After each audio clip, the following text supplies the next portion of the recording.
Hey, you know what it is? It's another episode of the recap. Legend Talk, that is. And this time, we're doing a little different. We're going to recap sports in general, the culture, everything that we've been through the week, from football, basketball, whatever it is.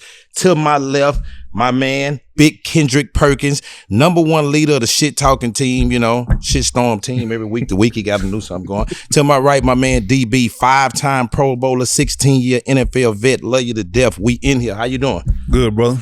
Let's get it on. Okay, so look, we're going to do the scoreboard first. I got a new way we're going to do the scoreboard. We're going to kind of run through the primetime game, all the big essentials, and then we're going to run a 2-minute drill.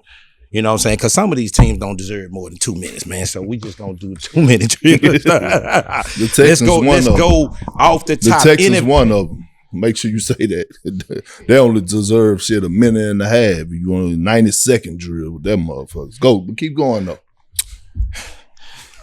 Here we go. Primetime games off the top. We go with the primetime games off the top, man, before we even get into the Texans, because we're going to lean into it. Let's start right here. Primetime game of the week. First game of the week was Lamar Jackson Thursday night against Miami.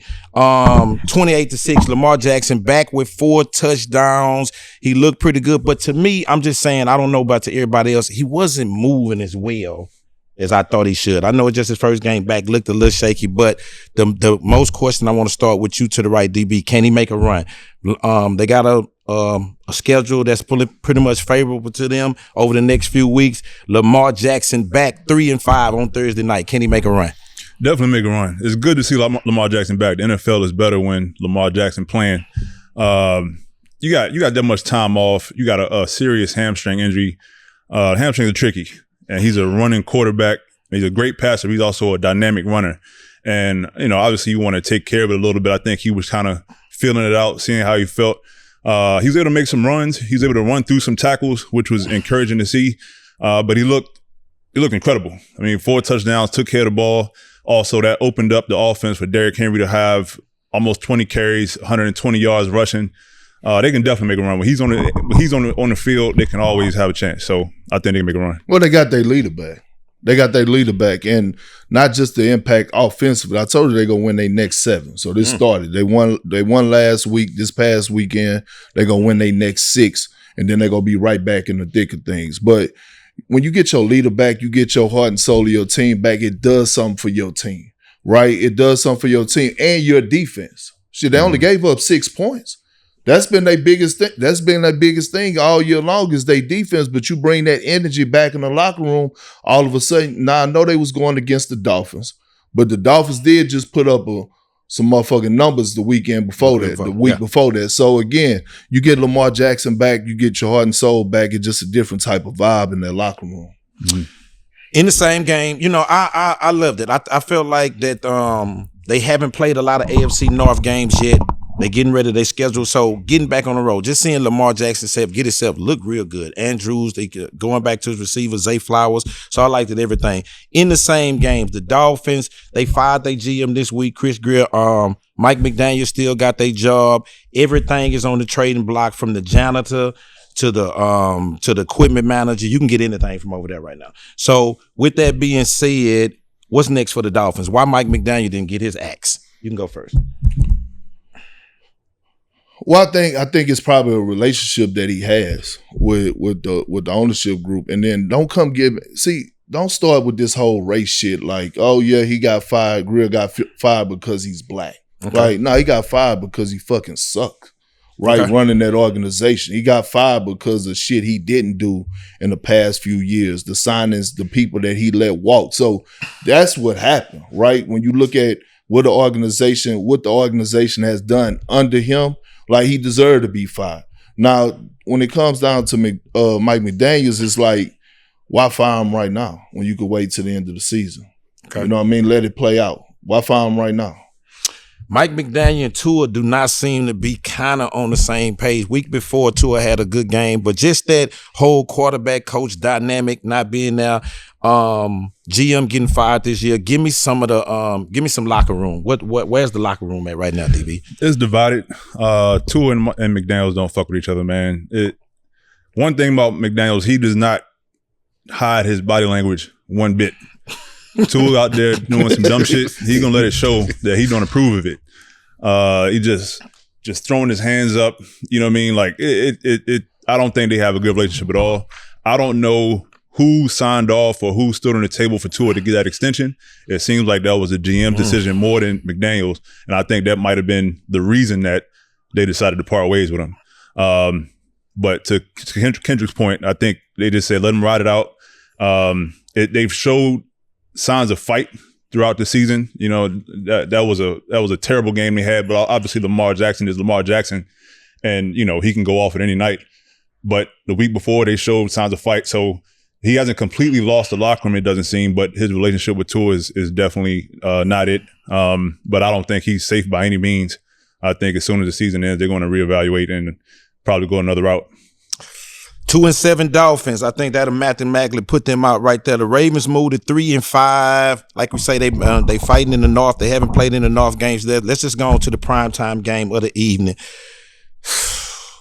Pittsburgh Steelers versus the 6-1 Colts, bringing the number one offense and the MVP candidate Jonathan Taylor down to Pittsburgh, and it was built to ass yesterday.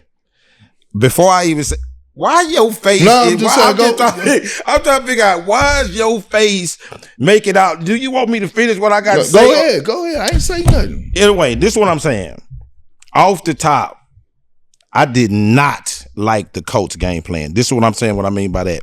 I'm not saying that they wasn't supposed to be sticking to Jonathan Taylor to the thing. I just felt like they wanted to prove the type of offense that they had. They came out and threw the ball 6 times in the first drive, 5 times in the second. So I think they abandoned the run. I don't think that the run didn't work for them. I think by the time they tried to make it a part of their game, then you got balls bouncing off chests on. I just think that the Pittsburgh Steelers, I'm giving them all the credit they need to. You're not going to win 6 turnovers, but at the end of the day, you still only scored 27 points to 20 in a 6 turnover game. But I still feel like that the Colts, in my mind, I don't think that they got turned out of the run. I think they abandoned it. I think they came in, they wanted to show Danny Dimes in the passing game and what they can do with Warren. That didn't work for them. So by the time they put the running game in, it was a compliment. I'm going to you first, DB, because I don't like his attitude. Well, the game plan is your fault.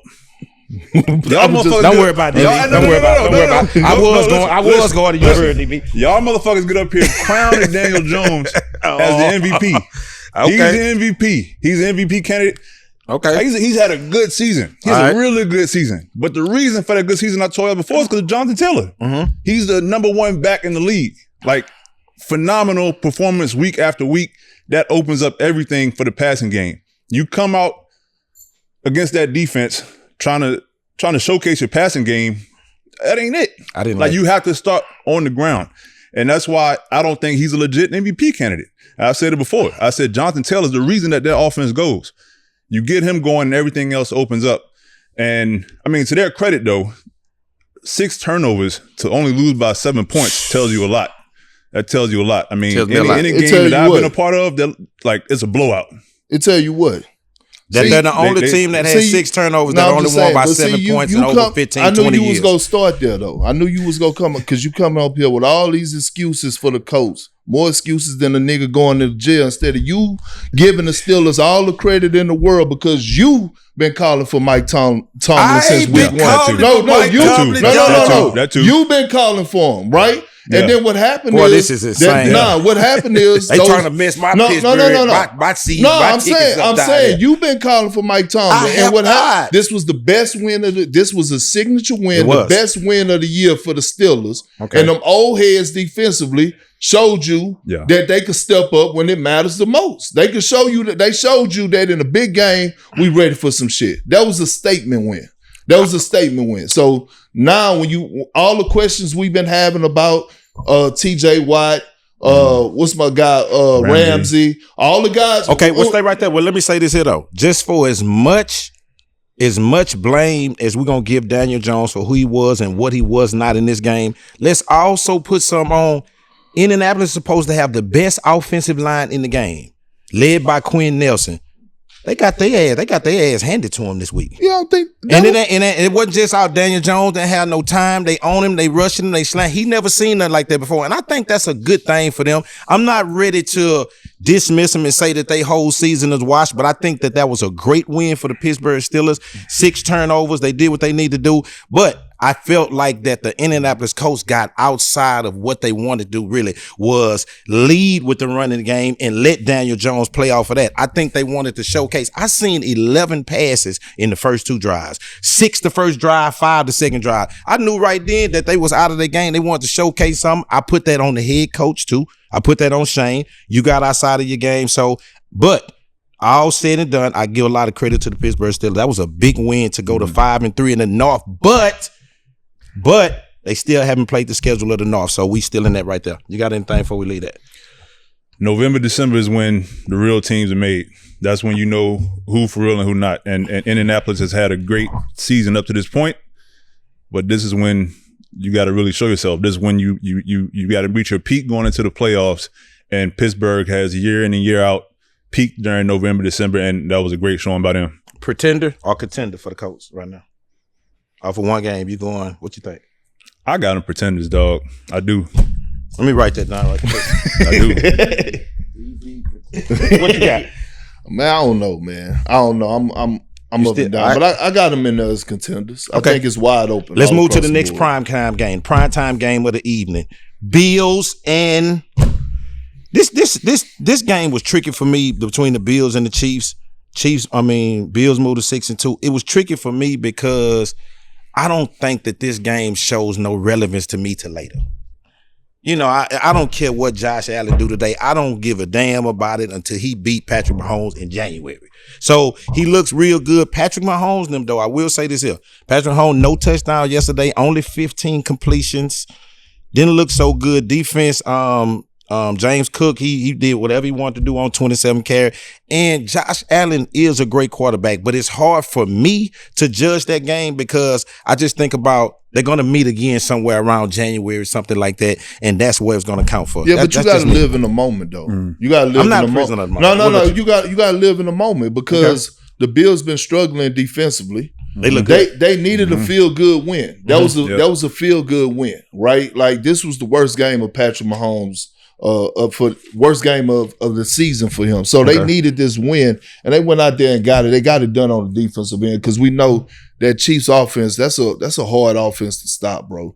And the way that they shut it down and embarrassed them, I think that was a feel-good win that they needed just for the locker room. Because how much stock you put into that game yesterday? How much stock you put into because I kind of saw a trend in the other direction for the Bills over the last couple of weeks. Okay. Like, I don't know if the belief was still in the locker room and they needed a game like this to get that energy back. Like, yeah, we can go do something. Okay. Yeah. I think every week matters. I know, again, Chiefs has owned them in the postseason, but every week matters in the grand scheme of things.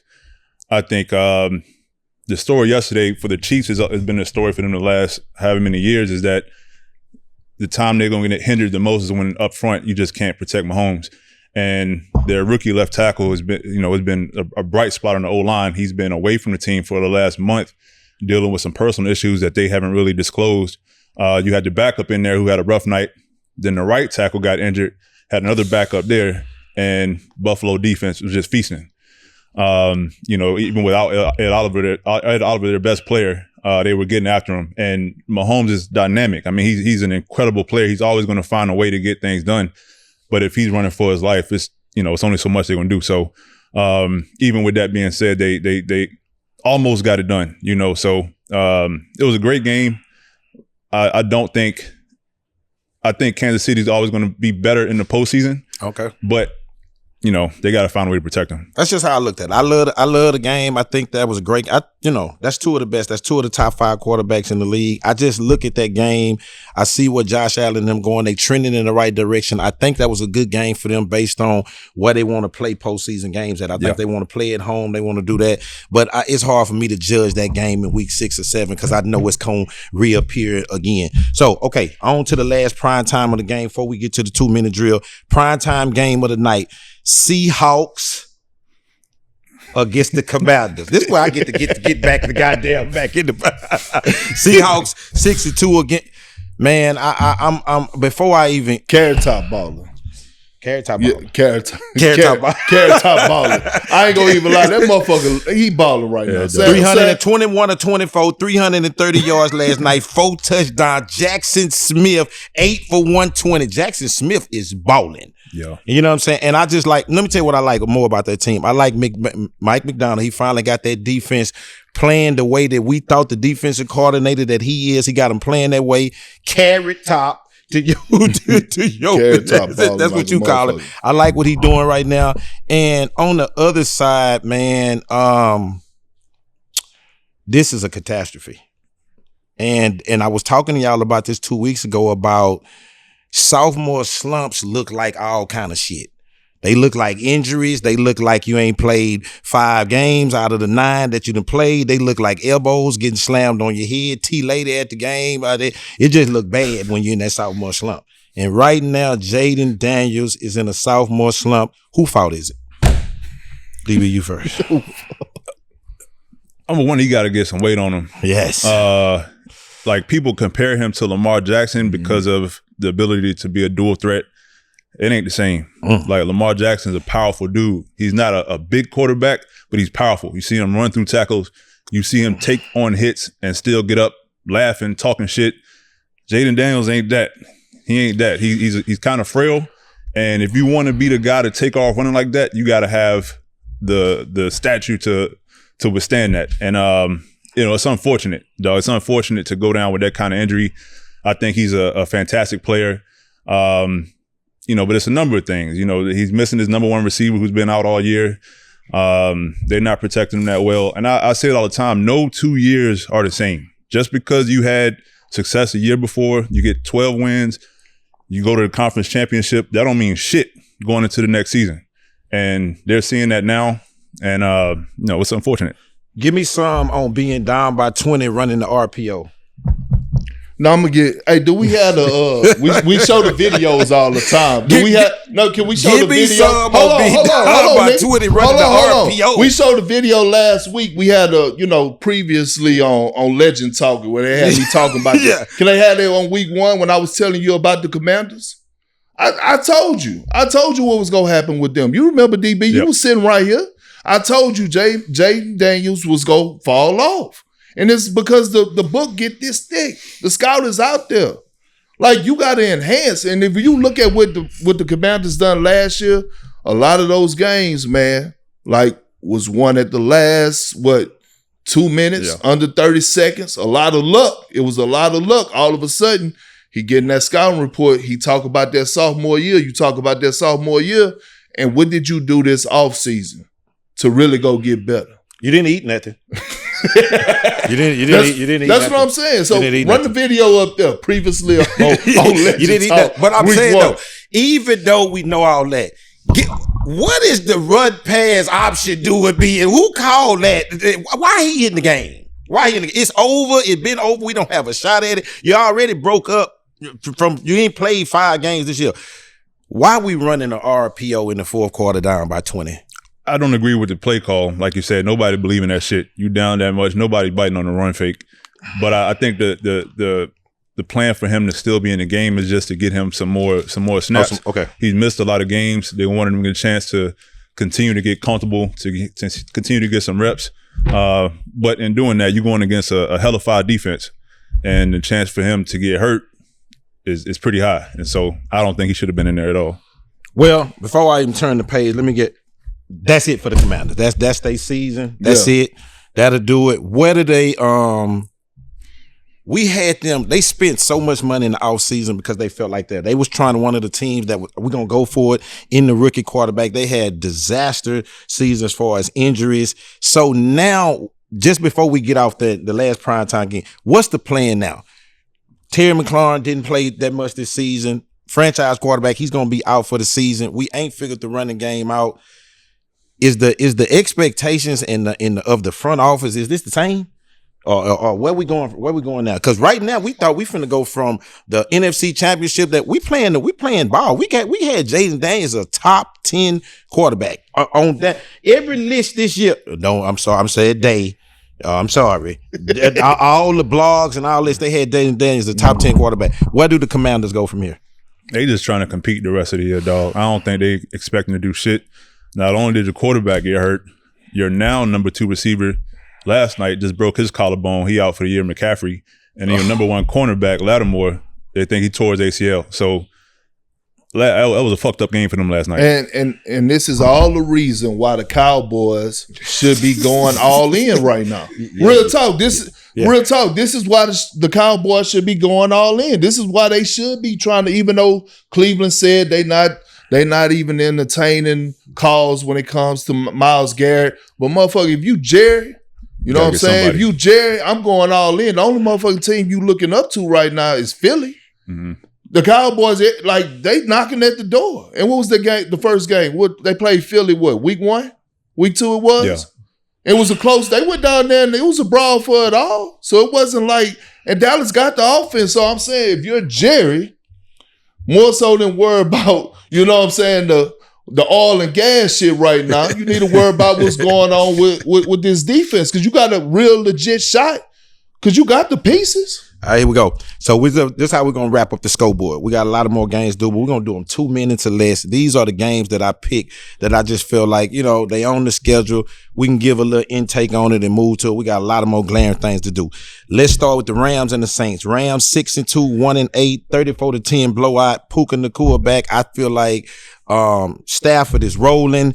And just to be honest, man, Stafford had 4 more touchdowns. We need to start giving Stafford put him in the MVP we got to put Stafford. That's what I'm saying. We got to put Stafford in the MVP conversation. As far as the Saints, I would say this. I can't even pronounce the baby name. We're calling him the baby. The quarterback, what's his name? Tyler something. Tyler Shaw. Man, don't do me like that, because I'm being serious. I wrote it down and can't even see it. You know what I'm saying? But I want to give him a little love. He ain't play as bad as you know what I'm saying, we thought. It's just a game. Anyway, you got anything on Rams and Saints? 6-2, 1-8, 34-10. I know. Okay. Rams rolling. They're the number 1 team, number 2 team in that division right now. I think battling with Seattle. They top 5 in my power rankings. That was good. Y'all did 2 minutes or less. I like y'all. Y'all follow instructions pretty well.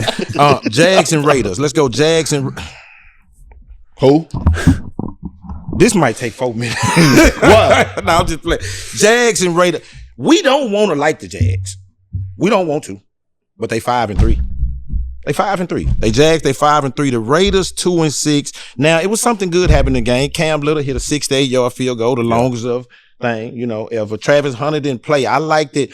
I wanted PJ Washington on my, not PJ, but the little Parker Washington. I wanted him on my fantasy team. He went off too. But the Jags 5-3. The Raiders 2-6, man. I'm gonna get one of y'all. Just give me 30 seconds apiece. Give me something. Shit. Go ahead, DB. Man. I thought Geno played all right, but defense couldn't stop him. They went to overtime. Yeah, they went Geno to overtime. actually threw 4 touchdowns. I think he played all right. I think he played pretty good. Defense couldn't stop him. It's a rough year, rough first year for Pete. They got to reevaluate in the offseason, man. They got to what? They got to reevaluate in the offseason. That's why they want to break Pete up. They ain't reevaluating him. Brock Bowers 3 touchdowns yesterday. Can you say anything good about the Raiders? No. Yeah, no. Bowers. Brock Bowers had 3 touchdowns. He back for sure. They didn't win. We're not even letting you say anything. We're going on to this game. Now, I'm going to say something. This is some serious right here. Hey, man, look. The 49ers deserve. The 49ers 6-3.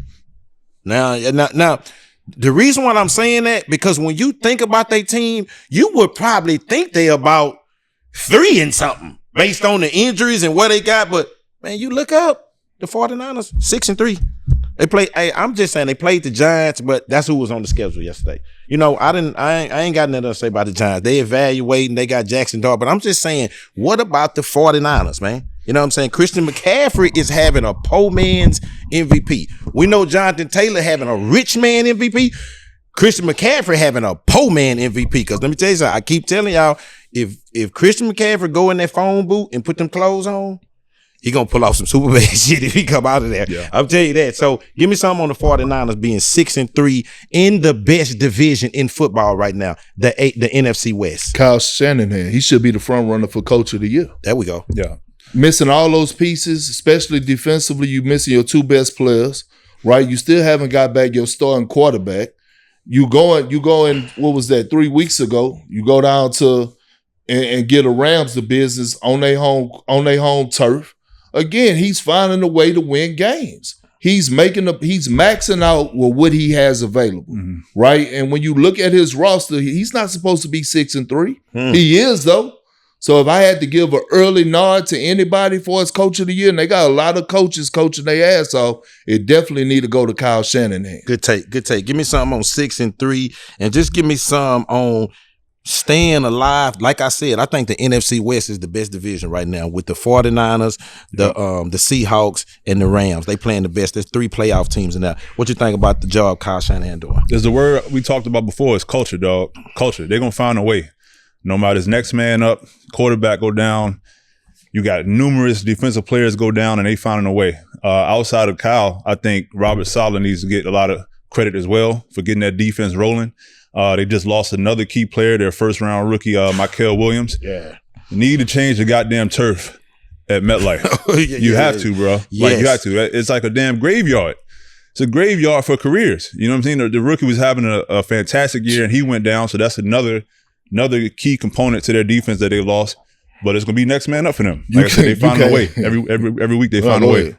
Chargers and the Titans. Chargers move to 6-3. The Titans, we're just, okay, next game. Next game. Chargers, next game. Now, this is a serious game right here for me right here. I think Vrabel on a beautiful run. Yep. Who? Vrabel is on a beautiful run. The Patriots move to 7-2. Falcons moved to 3-5. But let me go to the let me say something about the Patriots first. You know what I loved about that game yesterday? I loved when Atlanta missed that extra point. I loved it. Because when you build in them teams and you build in culture, it's them types of wins. You know, Drake May got sacked 5 times yesterday. He still played well, but I love the Patriots. I moved them. I'm going to say something about them later on, but when you look up, man, Patriots 6 in a row. Give me some. I said it before. Vrabel is a great head coach. He's a great head coach. He's under the Belichick umbrella, and his philosophy on defense is take away what you do best. Going against the Falcons, everybody know Bijan Robinson would make that offense go.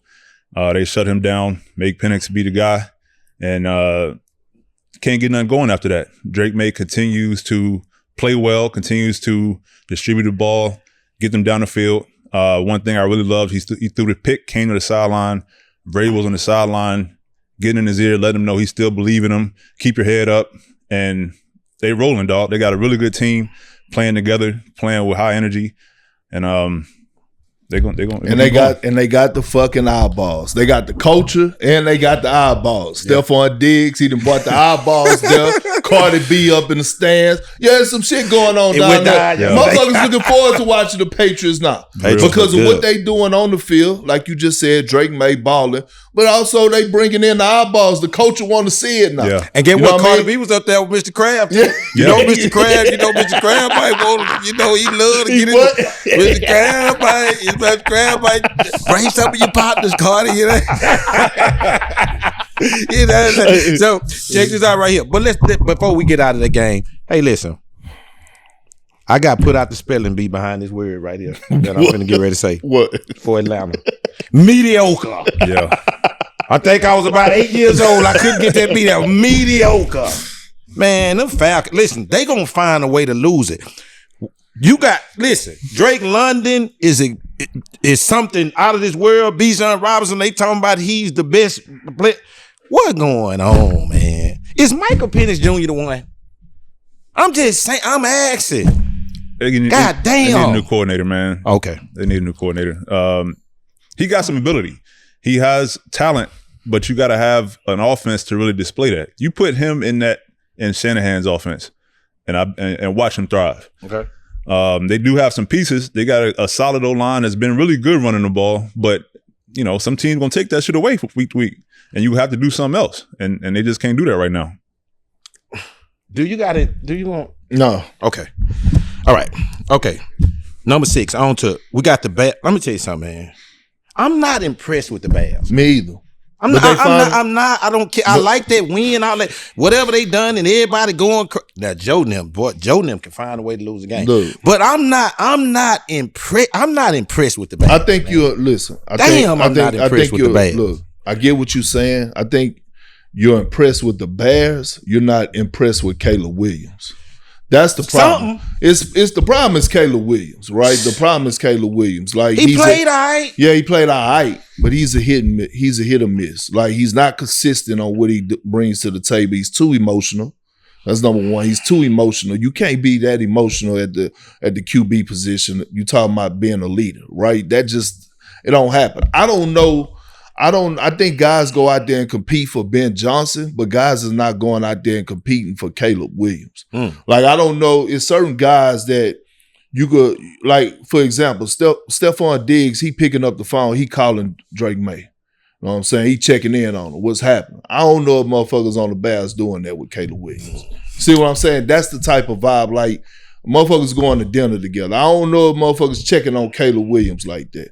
I ain't knocking him. I think he got an unbelievable arm, unbelievable talent. He just got to find that consistency, and sometimes he lacked the leadership because he's just too emotional. Whichever one you want out of it, DB. I don't like the 5-3 Bears. I ain't gonna even say it. I just don't even like it. I don't like it. I don't like the Bears. But Flacco threw for 470 and 4 touchdowns. They're gonna find a way to lose every week. What the hell they finna do? I'm saying like I know we trying to make it the joke. Man, let me tell you something. They gonna have a brawl in the locker room. Mm-hmm. They gonna have a brawl. It's gonna be. I don't know whose side the special teams gonna get on. It's gonna be offensive D, but they gonna have a brawl. Yeah. It's bad down there. What I'm saying, like, because every week they losing the game in the last minute. They probably could fight in the AFC North over a little bit, but they 3-6. Is that it? Yeah, they fucked up, man. I think that defense is fucking trash. Damn, it's trash. And you see Jamar Chase come off the field, he yelling out one fucking stop.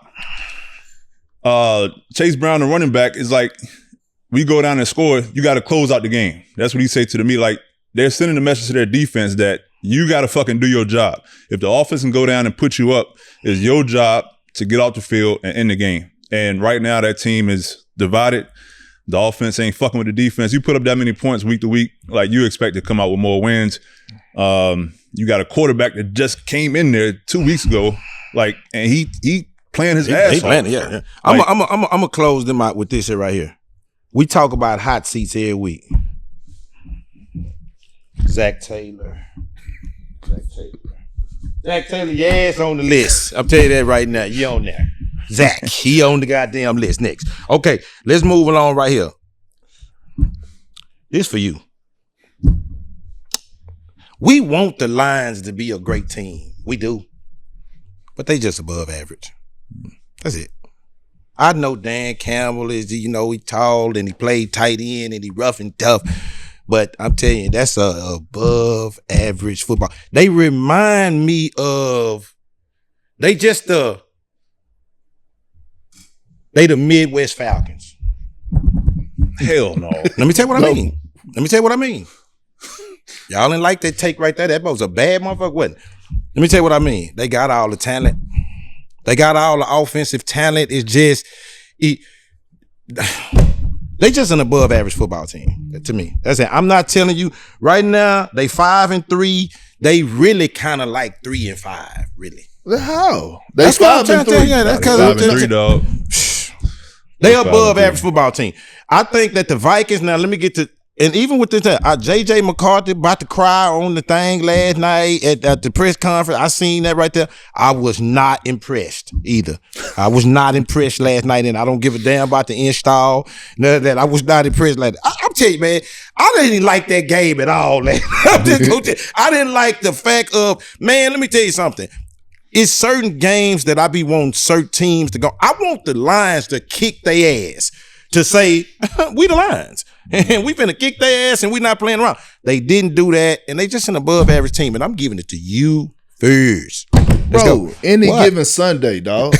Any given Sunday, the shit can happen. I know it. I won't hear what you say. But what I'm saying is we got to give a credit to the Vikings. And whether or not we think J.J. McCarthy is a hell of a quarterback or an elite quarterback, is he on the same level as a Drake May? Absolutely not.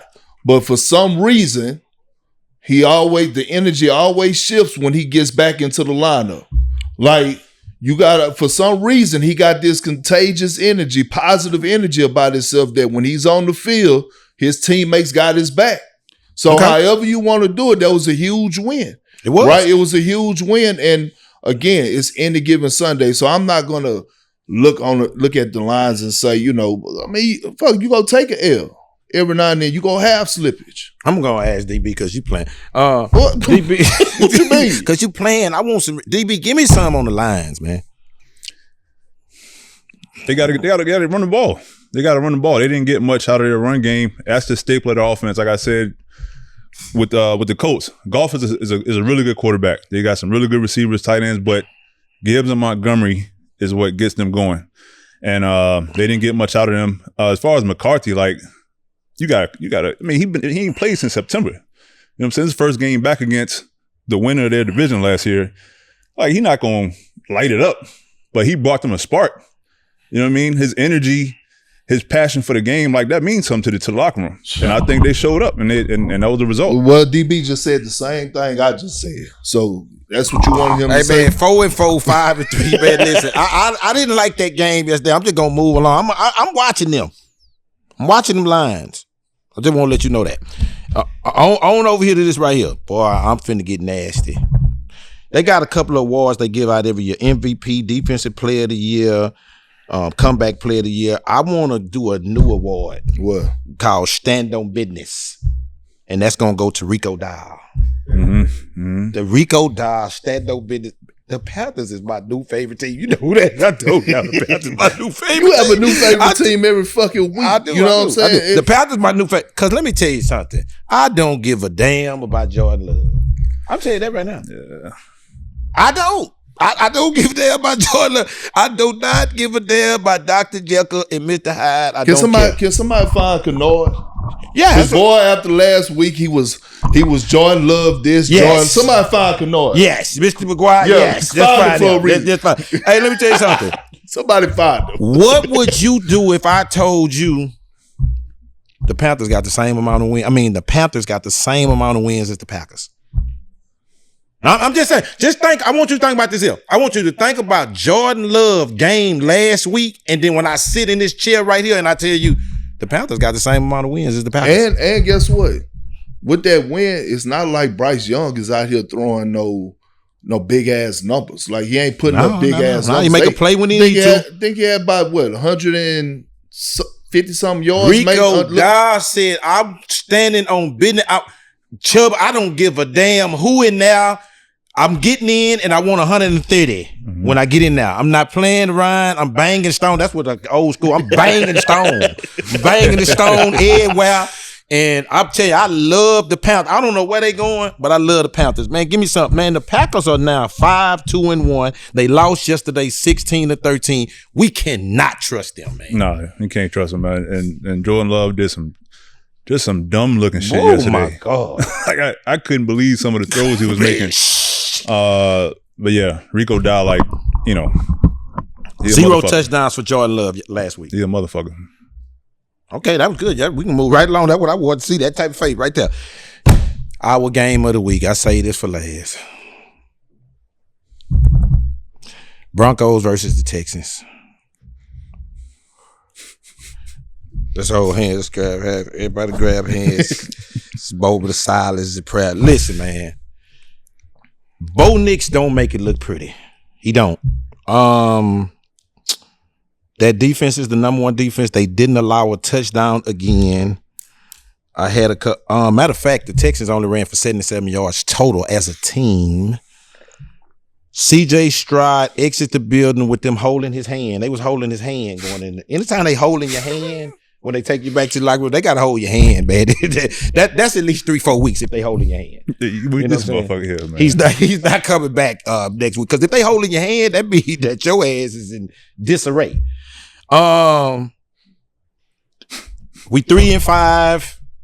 We couldn't score yesterday. I'm going with DB first. Go ahead, DB. Give me some.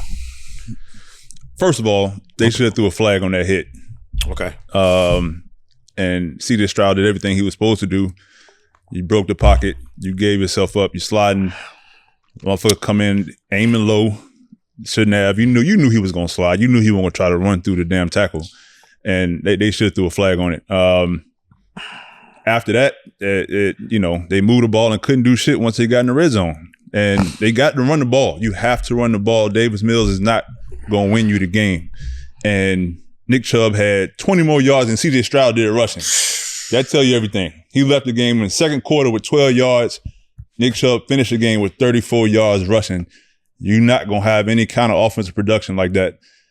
Defense playing their ass off. But the more they out there, you're going to give up some shit. And, Bo Nix, he doing all right. Texans fall to 3-5.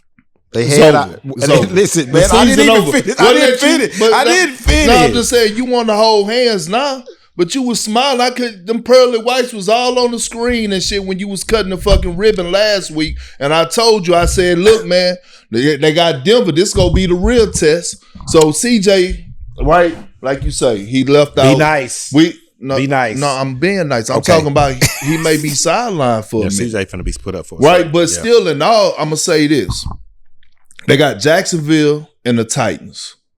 They better get one or both of these two games. Because after that, Bills, I believe it's the Chiefs, and somebody else. That's all L's anyway. So they better find a way to get one of these wins. Do we have the offense to compete? I'm saying, like what? Like, No. I'm trying to get something out, man. What? We can't run the football right now. Nico Collins, he back here a little bit with the pass. What are we? What are we on offense? Because we got a great defense. And I think we got one of the best defense in the league. We didn't come into this season thinking to be the total weak link. You know what I'm saying? I don't think so. I think we had a pretty modest, pass game, whatever we do. Where do we go from here? Because we got to be in at least between 25 and 32 in offense right now. You got to go get a lineman, man. They traded away Tunsil for whatever reason. Like, great left tackles don't grow on trees, and they let that motherfucker go. And you're getting CJ Stroud running for his life. You can't run the ball. You out there surviving, bro. They hoping the defense can create turnovers to get them short field position to work with. All I know is how much blame Nick Casario get? I'm gonna say this. Any? DeMeco. Yeah. Because let me tell you something. Hold on before you say that. The reason why I asked that about Nick is because this here. We give it, we take it. And when the team was putting together, he was going to get Hunter and going to get Mixon, and we won a playoff game. Hey man, all praises, dude. We seeing a new pick CJ Stroud. That's a great run. Picking CJ Stroud, Nico Collins becoming a Pro Bowler, going to go get Hunter, Mixon having a great season. We're a year later, it ain't looking so good. Is he gonna keep his job? I think it's gonna be under question. I think, they made some questionable moves. Like I said, you have a franchise quarterback that was the number 2 pick in the draft, and you trade away their best asset up front to protect him. Like, that don't make sense in any fucking world. Now, I don't know what the thought process behind that was. But besides that, the offensive coordinator got to get some kind of blame too. Who is that? Who's the offensive coordinator? Who the offensive coordinator? I know you ain't talking about Mike McDaniels. Huh? Who you talking about? Are you talking about? Who you talking about? Who the offensive coordinator? Who's the offensive coordinator? We hope it's Mike. No, I'm saying who the offensive coordinator? We want it to be Mike. I'm asking who the offensive coordinator. I don't even know his name. You don't know his name? I don't know his name. Bobby. That's supposed to be Bobby. I don't know. Do you know? No, I don't know. Well, look. Who? And that's Nick Caleb? look, and that's a problem. It's a problem. That's a problem that we don't we know. pretty sad. No. And we don't know that. That's a problem that we don't know. Because that means he ain't doing shit. Offense ain't worth a damn. So nobody so talking about he's him. not being highlighted. So motherfucker, you turn on the game, you watching the game, motherfucker ain't screaming his name. Because he ain't doing shit with the offense. Right. He ain't doing the damn thing. But I will say this. Here's the bright spot. DeMeco, I don't know what's his contract situation, but they should extend him for a lifetime deal. Real talk. With the shit he done bought here for us, that defense, he should be more than solid. And it's been consistent elite for the last since he's taken over the motherfucker. So again, I'm not blaming him for us what's going on with the Texans, and because shit, if they didn't have him, they wouldn't even be in some of these games. So right. I'm not gonna ask y'all if they done because we still mathematically in it. We not done. So I'm not gonna ask you that. So put your hand down. I'm not doing that. We're not doing that. We're going to the power rankings. You stop doing everything you're doing. We're going to the power rankings right there. Who is we though? Every time it's a we. Me. I'm going to my power. Oh, you not down with my power rankings? Nah. Okay. All right. Here we go.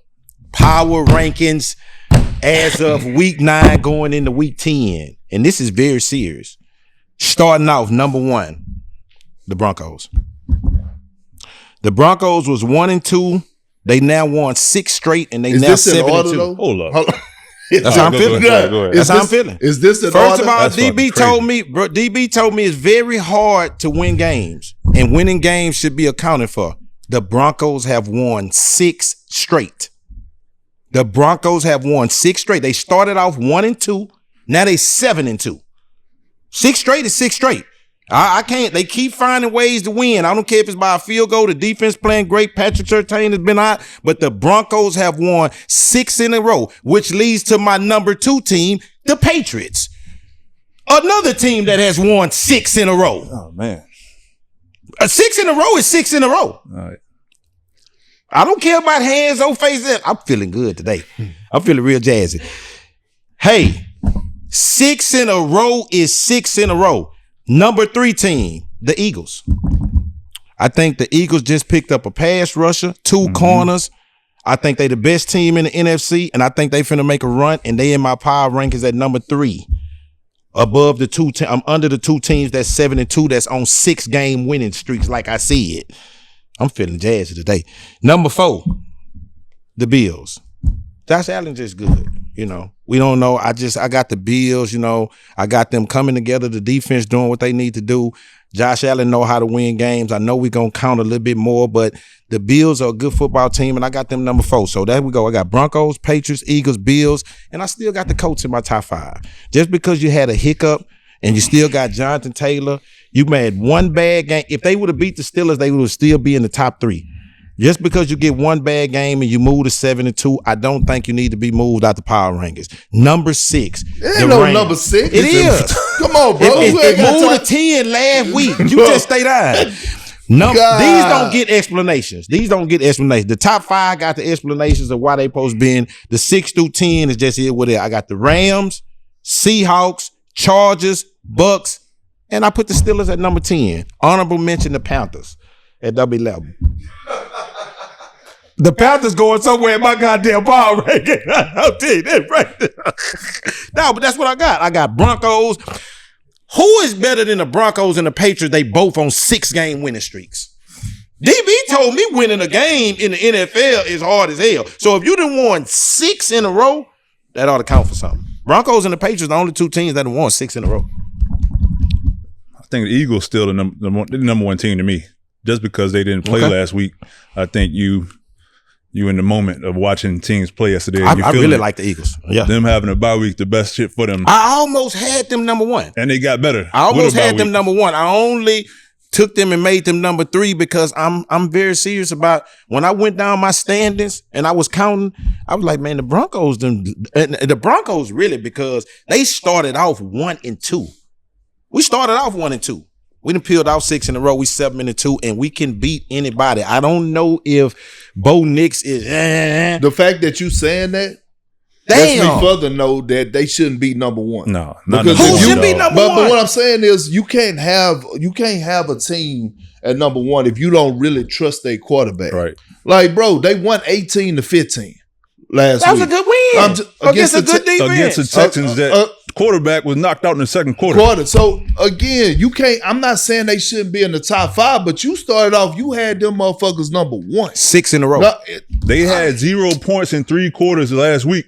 6 in a row. They won. I'm giving them all the credit, but number one, Patriots, number 1, 6 in a row. No, I'm just saying number 1. I think. Okay, well, let's swap more. You think the Patriots 6 in? No, Because I got to have a 6 in a row team at the top. So no, you don't. Hold on, Key. I think we got. You know what you bad about? I think we got them Chiefs have slid their head right back out of my 5. No, I ain't mad about that. I ain't mad about that. I ain't mad about that. But I am mad that the Rams are not in your top 5. I got them number 6. Yeah, but that's not in your top 5. You know why I did that? Because when I rolled them back over the last 3 weeks, it's been Giants, Saints, and something else in their last 3. Their last good win, they last good competition, booting their ass. I love the Rams, but they only won them last 3 games. I didn't like it. I went back. I'm doing homework now. I went back and checked a little homework. I didn't like them last 3 wins. Okay, I didn't like it. Okay, you didn't like the last 3 wins, but the fuck the Broncos beat? Broncos won 6 in a row. Exactly. What homework you was doing on the Broncos? Guess what one of them is? The Eagles. Your number 1 team kicked their ass at the high about 2 weeks ago. I'm feeling good today. I'm feeling good. I'm telling you, I've been doing homework today. Yeah, kicked them Eagles ass 2 weeks ago. Eagles still number 1, and they got better without playing. I did have the pass rush and the cornerback. I'm talking shit, but I think, man, listen, them 3 moves that the Eagles made over the last 5 days, they talking about kicking your ass. I'm telling you right now. And listen, I think all that old locker room shit, that ain't nothing. I think I did have the Eagles my number 1 team, but Broncos, Patriots, Eagles, Bills, Colts. That's my top 5. And whatever way that y'all want to put them. Right. Rams and Seahawks and all that, I love all that. But I'm still, and the Steelers, I moved them back in at 10. All right, that's cool. That's cool. Still no Chiefs though in your top 10. I got them in there. No, you didn't. Still no Chiefs in your top 10. I ain't gonna lie. I didn't like that Chiefs loss yesterday. It scared me. That scared me yesterday. Buffalo legit, bro. All right, okay, let's move along. Let's get, man, like we said, man, we wanted to do the recap and we wanted to start doing a couple of little more things, man, to open up the public so we'll have the viewership, man, from all type of sports fan culture and all that. So going into your expertise, give us a little bit, man, on how you feel. It's early though, but just get a public your view because you talk about it much more on that Wimbyama. Wimbyama? Well, I ain't got it right. Just say Wimby. I ain't got none of the foreign names together. It took me a while too. It took me a while to get Giannis out the Cupo, right? It took me damn near 2.5 years. I ain't been able to get Giannis. Look, it took me damn near 2.5 years to get this shit together. Give me some on Wimby though. I'm saying they call him. He's Lil Wayne. What I'm saying is here. He's Lil Wayne. Is he gonna stay healthy? He's Lil Wayne. No ceiling. No ceiling. No ceiling when it comes to Wimby. The GOAT conversation in the next 15, 20 years is going to go in no particular order. Jordan, Braun, and Wimby. Those are going to be the 3 names that are going to be in the GOAT conversation. He's 7'7", dog. He's 7'7", and he's mean than a motherfucker. I don't know. Maybe I need to go wherever he went with the monks to go get this mental toughness. I'm dead ass serious. Yeah. At 21 years of age, his will to want to win. See, everybody, like, he's going to put up the numbers. He's going to lead the league in blocks. He was going to win Defensive Player of the Year last year before he went out with the blood clots. But when you look at his impact, we know he got everything, right? He's still understanding the game of basketball, meaning how to still, like, lose himself in the team and make guys around him better, which he's doing a better job. Mm-hmm. But you have to remember, as a youngster, I think Wimby came into the league at 17, 18. Man, the man went into the Spurs front office like, hey, look, I need some motherfuckers around me. Like, I'm trying to win. I need some motherfuckers around me, like, at that age. So as soon as he came into the league, he didn't go back to France when he got drafted. He went straight to San Antonio. Most people get drafted, they go play summer league, they go home and chill till it's time to report for training camp. He went put 12 pounds of muscle on. So the man that worked out with Jamal Crawford, Kevin Garnett, Hakeem Olajuwon. And what people don't realize is more than just the on-the-court workouts that you're getting when you go have these private workouts. Because it's going to be 30 to 45 minutes, maybe an hour of conversation. So he's going to work out with greats. And he's going to get knowledge from greats because this motherfucker want to win. So again, another international player, as if we needed any more to come and take over our league. Well, here we are again. You already got to deal with Jokic. You're already dealing with Giannis. We already dealing with SGA. Hell, he ain't going nowhere. They 7-0, I believe it is to start. And now we got another motherfucker coming in the way. Can our top 5 beat they top 5? Who? It depends on who our top 5 is. And see why I say that is because Bron, Steph, and KD, they don't count no more. Like those are they on the back end. Who can beat Wemby, Joker, Glizzy Alexander, Luka. Just say SGA, man. Sick Glizzy. You trying to Glizzy? I told y'all I ain't got no foreigners. And Luka. Glizzy, Luka, and Luka. Who can beat them 5? Nobody. Yeah, that's what I'm trying to figure out. Nobody. I'm trying to figure out who can beat that 5. Nobody. You say Giannis? Did you put Giannis in there? I didn't even say Giannis. I didn't even say Giannis. And that's why I'm going with it at.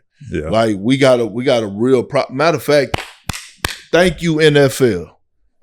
Thank you NFL, because they the only motherfuckers who really holding it down for the Americans. Okay, well let me ask you a question then on that side, switching to you. I got something for you over there. Give me some on, we got UK, Nigeria, Australia teams, different ones in America. Are we going, first of all, when they do that expansion thing, do it have to be 2 at a time? Because right now we got 32 teams. That's something to ask Kennard. So if they got ready to do it, I'm for real, they got ready to do an expansion, it need to be 2 at one time? Because I'm starting maybe to just one. Maybe just one? Yeah. Are we going to get we playing over there a lot? Oh no, they trying to expand. Are we gonna get one? Are we gonna get one of those teams? And how long do you think it'll be before they can be competitive? I'm like, because I'm thinking, man, like we starting to have like 5, 6, 7 games, because it wouldn't be nothing but what we got 17 games. That wouldn't be nothing but them traveling 8 times and 8 people going over there 8 times. I think it can happen. So how far you think we're away from that? I think probably 5 years or so. They definitely trying to do it though. You look at each year, there's more and more teams going out there. The fan base and the demand for it is growing. There's just so much money to be made, and that's what the NFL is all about: is money being made. But it is the last major sport that's dominated by American-born players. Only because we grow up playing this shit from 6, 7 years old, and a lot of other countries don't really get into it until they're older. As opposed to basketball, baseball, soccer, they're playing that when they're younger. But it's incredible to see, man. Like you're talking about Wemby, like that shit it's like some video game shit, bro. Like you watch him block somebody's shot that's a 7-footer. He making him like he in middle school, blocking his shot, coming down, crossing motherfuckers up, step back 3. Like the fuck is that? And like Wemby, you said, his mentality, man, like he's just different. Y'all ain't gonna get me on these other 2. Y'all just got me 2 times. Y'all gonna name these baseball players. What's the baseball man? Otani and Yamamoto. Okay, let me tell you something right now about those 2 right there. This is what I'm saying. How, from a standpoint of us getting these international players in here, is that a work ethic thing? Or like you're saying, do they have more attention to, because really, I'm ready to go over there because I want to check out some parents. I need to see your family. I want to see some report cards and some school pictures. I want to see some school pictures on Wemby them, man. Wemby them really 35 years old. Nah, they ain't 35. Nah, they ain't. And tiny dude, man, tiny, he probably about 41 years. Ain't no way in the world. The man's 7'5", he hitting homers, he pitching. Something ain't right. We going over there and check on them. But what is that from? Is that more? Because like you say, we start balling at 6 or 7 years. What is the difference between they training? What's up? Because they coming over here very dominant. I think for one, a lot of American-born athletes play multiple sports growing up. A lot of NBA players, you guys focus on basketball at a young age, but like I played everything growing up. And so you don't really hone in on one craft until you get to like high school where you start to focus on one sport more. A lot of those guys, they play this one sport their whole life and they master that shit. And baseball is the most skilled sport there is, where it's not as much athleticism involved. To be able to throw that shit 97 miles per hour exactly where you want to put it, I can't even fathom that. And on the flip side, being able to turn around and hit that motherfucker like the shit Ohtani's doing, and we haven't seen that since Babe Ruth. Yeah, we're able to hit the fastball just as good as you're able to throw it. Shit crazy. So I think it's the fact that they started at a young age on playing one sport. Before we close out on, because I got a good segment for you that Hold I'm on. gonna let you go off on. Hold on. I got you. 26 plus million views on the World Series. Right? And you talk about the separation. The separation is what we had, the conversation that we had. See, football still got a lot of structure in America. Right? It's football. It ain't no fucking cheating. It ain't no, in a outside when it's not the regular season for high school, it ain't no reclassifying down and all that old bullshit cheating the system. You know what I'm saying? You play Texas football, the youth sports league, motherfucker, you gotta show identification. You know what I'm saying? You gotta check in. It ain't like that in basketball. In basketball, they trying to cheat the system. Right, in America. That's why you see all these motherfuckers catching up, right? That's why we behind the 8 ball. That's why the last 6 or 7 MVPs in the NBA have been international players, right? Have been international players. Now we getting back to this point of what I said a month ago, and then everybody, because I've been trending a lot lately, you know what I'm saying? Yes, we've seen. And it's fine. It's cool though. I take that because they always come back and apologize. Okay. But a month ago, when I came on here with you, I told you, I said, hey man, when it comes to basketball and even baseball in America, man, the public school shit, that shit dead. That shit dead. If your ass not going to prep school, man, and you talking about taking this shit serious and talking about really getting to the highest level in baseball, well, Oshani, what's his name? Ohtani. Where the fuck he from? Japan, ain't it? I guarantee you they training around the clock right now. They got a group of young kids right now that's training around the clock. In middle school, high school, they probably doing 3 hours of work in class. They training like a motherfucker. And basketball is the same way. So when you see Luka, you see Wemby, you see, now I wouldn't say Giannis, because Giannis came in, he had some growing to do. But when you see these motherfuckers, you like, damn, they already hitting the ground running. They coming into our league already averaging 30 because they've been playing professional basketball for a long time. Yeah. So you trying to play catch up. You trying to play catch up, and until motherfuckers get it, yeah, you could go, and I'm gonna leave on this.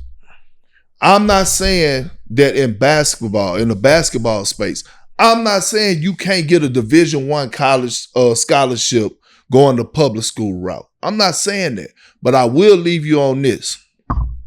Every motherfucker that then went to prep school, they freshman year of college, the history tells us, they went that motherfucking dominating. Cooper Flagg on down. Cooper Flagg left Maine. He went down there to that prep school in Florida. You know what I'm saying? He went to Duke and killed that shit. Right? Same with Derek Queen and all those guys. So again, we looking at these guys, AJ the Bouncer at BYU. We looking at the kid Darian Peterson at Kentucky. All these guys this year in this year's NBA draft are going to be top picks. All those guys were training like professionals they senior year, so they was more college ready. So they one and done. That's it. Well, I just man, we looking at these. The international game is becoming that shit. I'm talking about. Listen, they dominating at a level, and we're seeing it more in basketball. So before we got out of that, are we gonna see? This was a great question inside the thing. Will we ever see any Nigerian or UK any defensive players like that in football? Maybe Nigerian for sure. I mean, it's a lot of Nigerian players in the league right now. Not first generation. A lot of their parents came here and they grew up playing football. I think so. I don't think it's far fetched at all. Okay, this was before, but I'm gonna give him some job time. But before I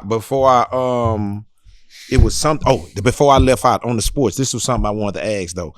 Man, we living in this kind of time, and before we get to that part, man, how y'all feel? Because we talking about these pictures and everything, and they want to. Sometimes, man, I don't be wanting the Dodgers and the Yankees to win, man. all that bread is down there. Like, you supposed to win. You know what I'm saying? You supposed to. You done bought everything. Y'all got everything. What you supposed to do? It's more of a disappointment when your ass lose. You get what I'm saying? When you look, you bought everything. You know what I'm saying? So I'm not out. I like it. I like the Yoshihama, Koshikama, whatever his name is. I like everything. Balls going out across the fence. But sometimes I be looking at that shit. I be saying, man, that was supposed to be happening, man. You bought everything. All right, I'm gonna move. I mean, but that also comes with pressure. It come with pressure. Like, you come and you spend that bag, you supposed to win. Motherfuckers trying to knock you off. Mm-hmm. So you got to go out there and do it. So again, okay. So let's let me slide over here, man, because I don't even want you thinking we on your side at all. Hey, you stay in some shit. But I like a lot of shit you said. They said we riding, which I gotta be. Hey, listen, I'm from where, I'm gonna jump in when you fight. I'm gonna jump in. I'm down with y'all. Love you. I'm gonna jump in. But give me some on Ja. Just let Legend Talk know what you saying and how you feeling. Give me some, man. You've been making some controversial comments.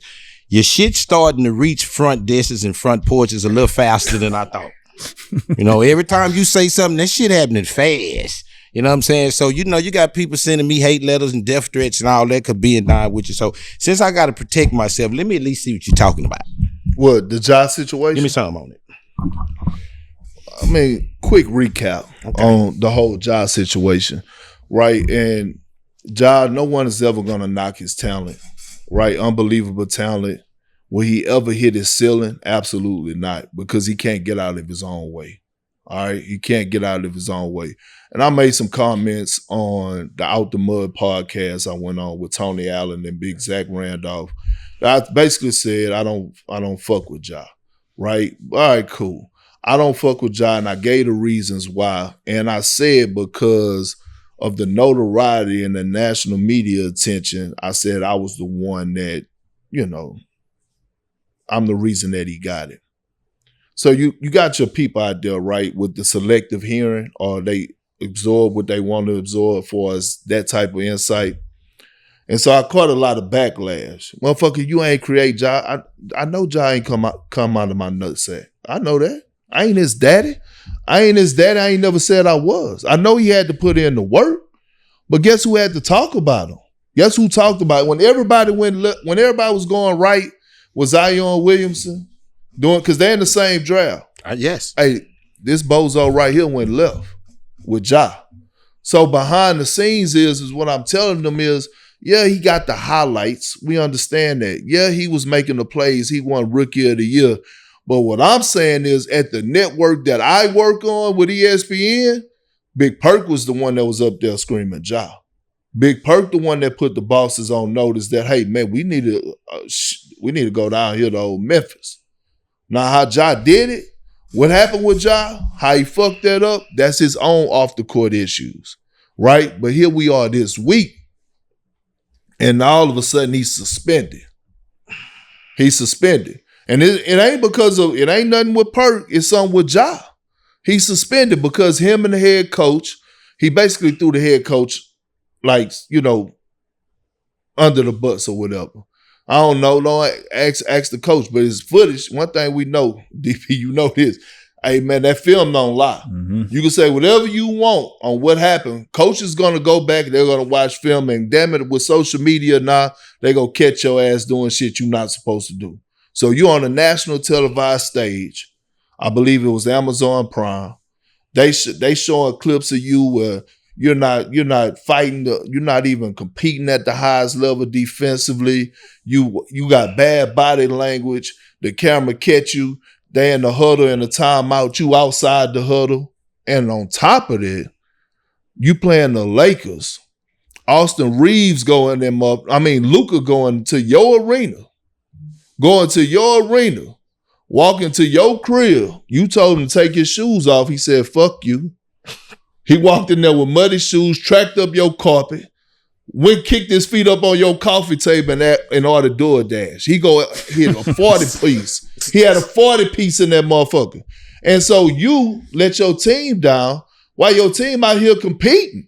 Because they made a run throughout the course of that game. Both runs were while Ja was on the bench. Do we make it to February? Who? Ja. You know what I was waiting on? Seriously? I was waiting to see if he was going to issue a public apology. To who? To his fucking team. Not to me. I could care less. Yeah, I just wanted to throw that But not to me, but to his team. Because if you accept accountability, I was waiting to see, hey man, my bad. Not just behind closed doors, because your body language was public. Your comments about your coach was public. So your apology needs to be public. So again, I'm asking y'all, and I'm asking you and DB, when you look at Ja's situation, how do y'all look at it from the outside looking Is the culture damaged? I think so. Ja Morant is an incredible talent. When he on, that motherfucker's primetime TV, and Memphis only gonna go as far as he gonna take them. With that being said, I think after last year, you saw how much time he lost. You get suspended, coach get fired, which people think was his doing. You get a new coach that come in, and now y'all bumping heads. No matter what happens with the coaching staff, no matter what happens with the decision making, when you on the court, same as football, when you on the field, your film is everything. So I could be beefing with my coach. I could not like the shit the front office is doing, but when I'm on the field, I got to perform. I got to handle my business. And he not doing that. Like, you're not showing up. You out there talking to the other team, not looking engaged, 3 for 14. Like, that ain't got shit to do with what the coach is saying. My big thing about Ja is this here. I'm a street cat. I'm my big thing is the circles. You know, your circle. You know, who able to tell you something, who able to give you some advice, who able to speak to you in a way that I don't have to have as much money as you got. I don't have to have the fame, the notoriety you got, but I'm able to tell you something. Let me tell you something, man. When I think about just Dad, T. Morant, and the relationships and the sidelines and the antics and the sitting down, let me tell you something, man. Man, my kid's biggest fear is embarrassing me, man. I swear to you. It don't got nothing to do with money. Let me tell you something. Sometime when I see Ja, I just feel as if even responding to Perk, even doing it's a reflection of how much leeway you've been given as a child and how much leeway. Let me tell you something, man. Let me tell you something. My kids can get pulled over, man. They gonna beg the police, can you please not call that black motherfucker, please. I'm talking about anything. You can do anything. Go on, take me in. Take me in. Let me go do 35 hours. So when I look at Ja sometime in these situations, the lash outs, the this, the that, I go to just rewinding time in the circle, man. As you become professional, man, and as you start making more money, man, you got to invest into your circle. Sometimes your circle ain't your family.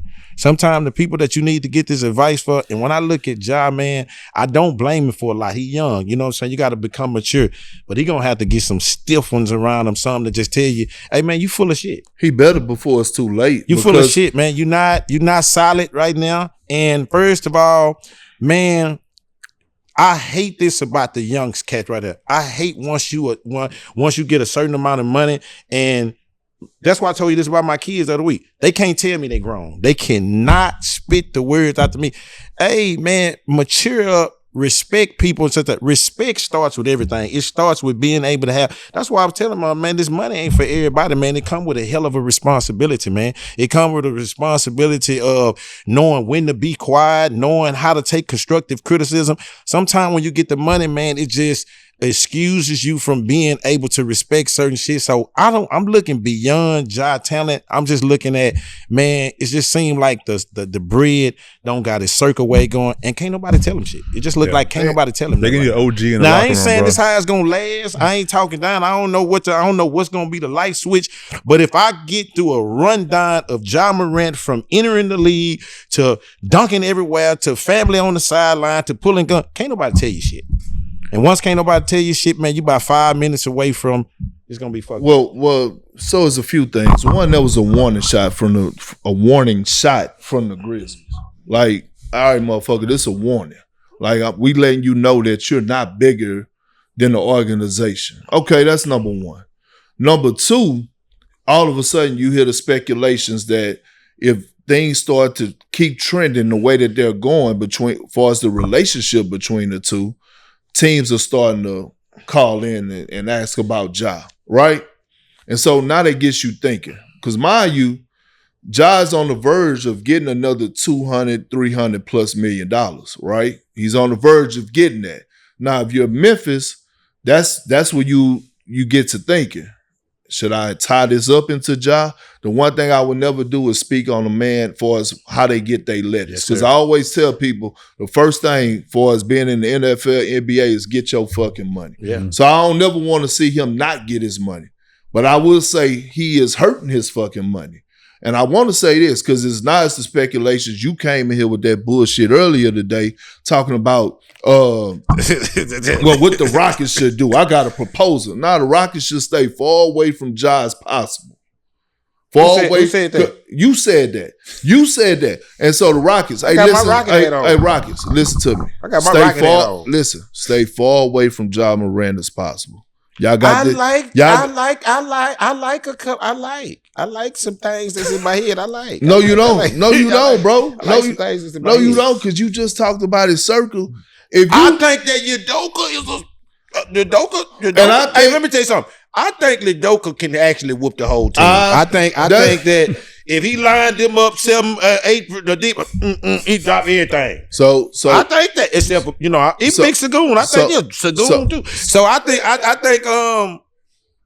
it's all about atmosphere and culture. What we talking about? Yeah. I just think that, man. Let me tell you something. I got a kid. I ain't about the oldest. My job random, so I got a kid. So I'm saying culture, man.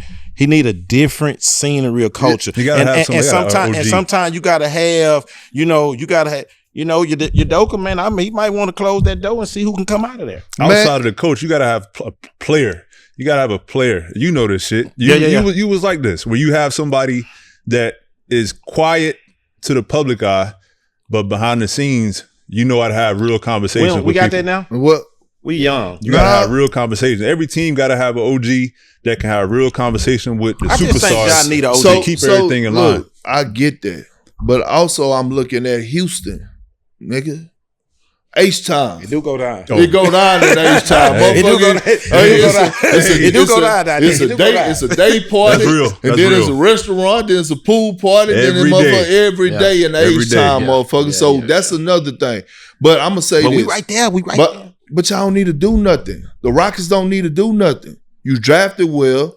Jabari Smith playing well. As long as I'm on the floor shooting them t-shirts out once a week, if I'm firing that goddamn thing, the possibilities are endless. Look, but I'm gonna tell you, I'm gonna tell you where he needs to go.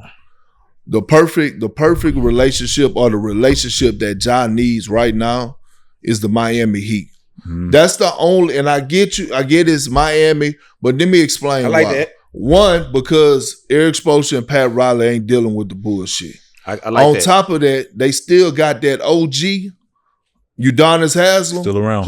He's still in the locker room. Yeah. And damn it, he from Miami, so he got his ear to the street. Yeah, he got his ears to the streets too. OG. Yeah, so UD my guy. So that's what Ja needs to be, man. He need to get into a system that's gonna be zero tolerance.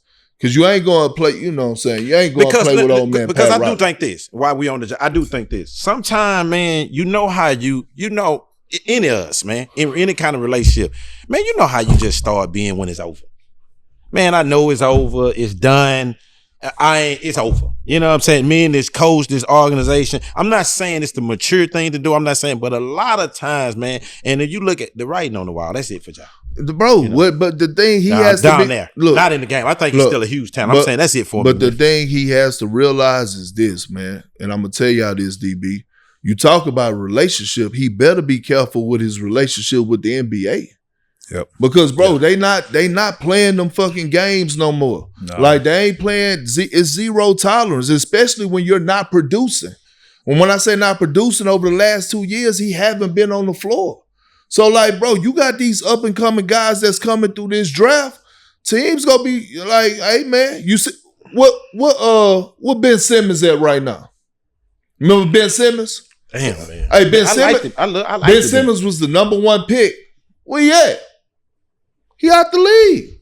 Beautiful. He out the league. There's no team dealing with anything like that. Like if you had like 4, 5, 6 players that had like a similar thing, like he's an outlier right now compared to the rest of the league. So they're gonna. But I'm telling you, they getting. And I'm not. Look, I love DeMar DeRozan. I love Zach LaVine. But the Bulls were trash as hell last year, right? Billy Donovan couldn't coach his team. And because of those guys and what they done in the past, especially DeMar DeRozan with all the accolades, the points, he had to kind of cater to their ego. They got them both out of there. And I'm not knocking them because I love both of them. All I'm saying is you look at the Bulls right now. One of the hottest teams in the NBA. I believe they 6-1, 7-1 right now. Nobody expected that. But what I'm saying is OKC, SGA, the motherfuckers set the bar, dog, on what an organization supposed to look like, and everybody's about to follow suit. So if your superstar ain't coming in and he ain't leading right, Zion Williamson, another motherfucker better be careful right now. You know what I'm saying? Them motherfuckers trash as hell down there in New Orleans right now too. You know what I mean? He's on a unique contract situation. He's non-guaranteed. He's on a max contract that's non-guaranteed. Both of them, him and John, 1-2 in the draft. Bro, the league gonna continue to move.